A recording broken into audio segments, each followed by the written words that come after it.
2015an Euskal Autonomia Erkidegoko langile publikoek segurenera ez dute soldata igoerarik izango. Madrilek hartu du erabakia, Espainiar aurrekontuek jaso egingo dute eta onartzen direnean oinarrizko lege bilakatuko da neurria. Orduan, soldaten izoztea derrigorrez bete beharrekoa izango da, eta aurreko 4 urteetan gertatu den bezala Jaurlaritzak nekez saiestu ahal izango du. Haserre gaudela. Azken finean, unilateraltasuna mahai gainean ipintzala era oso gordin eta trakets batean. Edonola ere Urkulluren gobernuak datorren astearteko bileran aztertuko du nola egokitu Madrildik datozen neurriak.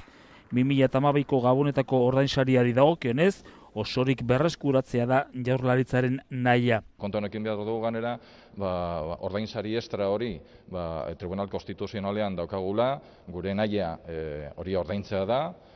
Urkulluren gobernuak gainera, onartezentzat jo du enplegu publikoen deialdiei Madrilek ezarri dien muga berria, nahiz eta ordezkatzen maila 10%tik 20%ra igo duen.